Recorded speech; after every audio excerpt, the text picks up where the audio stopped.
बांग्लादेश के हिंदुओं ने बांग्लादेश में हो रहे अत्याचार के खिलाफ आंदोलन किया। आंदोलन के स्वरूप उन्होंने सड़क पर प्रदर्शन किया और अपनी एकता को दिखाने का प्रयास किया, जबकि ऐसा ही होना चाहिए बांग्लादेश में, क्योंकि बांग्लादेश में हिंदू मुस्लिम का मुद्दा छिड़ चुका है और ऐसा होने के कारण हिंदुओं पर बहुत बड़ी आफत बोले विपद पड़े सब पड़ चुका है बांग्लादेश के लिए। लेकिन वही दूसरे पड़ोसी देश भारत भी है, तो भारत के प्रधानमंत्री को उसमें थोड़ा सा तो इंटरेस्ट लेना चाहिए कि हिंदुओं पर अत्याचार। यही प्रधानमंत्री हैं जो बोल रहे थे कि हिंदुओं पर अगर कोई आंख उठा लिया तो मैं इस्तीफा दे दूंगा, हिंदुओं पर कोई अत्याचार हो गया तो मैं इस्तीफा दे दूंगा। तो केवल भारत के लिए बोल रहे थे? भारत के पड़ोसी देश में भी तो देखिए, आप ऐसे क्यों डरते हैं बांग्लादेश से? 1971 में जब इंदिरा गांधी पूरे पाकिस्तान से नहीं डरी, तो आप क्यों डर रहे हैं बांग्लादेश से? आखिर इसका कारण क्या है? हिंदुओं के द्वारा जो प्रदर्शन किया गया बहुत ही सराहनीय है और ऐसा ही होना चाहिए। फलस्वरूप देखेंगे आगे क्या होता है। लेकिन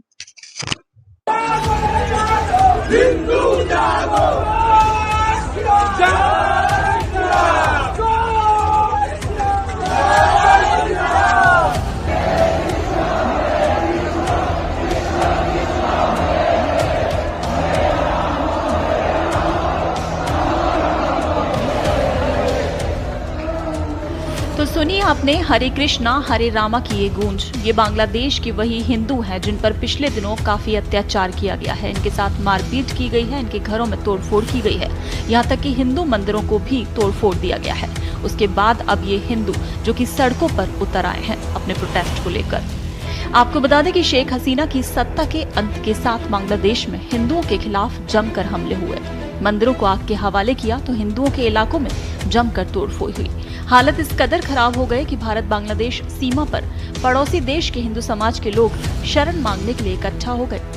इन हमलों के बाद अब बड़ी संख्या में बांग्लादेश के हिंदू राजधानी ढाका पहुंचे और उन्होंने आगजनी के विरोध में मार्च निकाला। नोबेल प्राइज विजेता मोहम्मद यूनुस की सरकार बनने के एक दिन बाद ये प्रदर्शन हुए।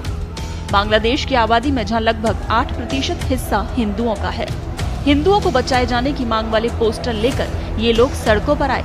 इस दौरान उन्होंने नारे लगाए, जागो हिंदू जागो। राजधानी में एक चौराहे पर ट्रैफिक जाम करते हुए इन लोगों ने शांतिपूर्ण तरीके से अपना विरोध दर्ज कराया, जहां पर हरे कृष्णा हरे रामा की गूंज सुनाई दी है।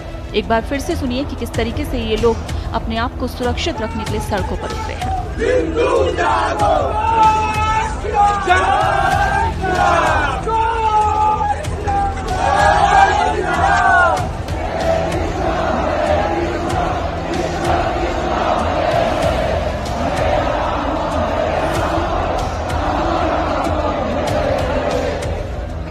आवामी लीग की नेता शेख हसीना जब सोमवार को भारत भाग गईं, तब से हिंदू मंदिरों, घरों और व्यवसायों में तोड़फोड़ की जा रही है। इतना ही नहीं, पार्टी से जुड़े कई हिंदू नेता हिंसा में मारे गए। बांग्लादेश में जहां पहले नौकरियों में आरक्षण को लेकर और फिर शेख हसीना की बांग्लादेश हिंदू बौद्ध ईसाई एकता परिषद के अनुसार देश के 64 जिलों में से 45 में हिंसा फैल गई। बांग्लादेश की 170 मिलियन आबादी में हिंदू लगभग 8% हैं और पारंपरिक रूप से हसीना की आवामी लीग पार्टी का समर्थन करते रहे हैं। आवामी लीग को धर्मनिरपेक्ष पार्टी माना जाता है। बहरहाल हिंदुओं के खिलाफ हिंसा को लेकर बांग्लादेश में ही आवाज उठ रही है। इस बीच नोबेल पुरस्कार विजेता मोहम्मद यूनुस ने गुरुवार को बांग्लादेश में अंतरिम सरकार के प्रमुख के रूप में शपथ ली। उनको अंतरिम सरकार के मुख्य सलाहकार के रूप में शपथ दिलाई गई है और यूनुस के साथ 13 अतिरिक्त सलाहकार भी अंतरिम सरकार में शामिल हुए। उन्हें राष्ट्रपति द्वारा शपथ दिलाई गई।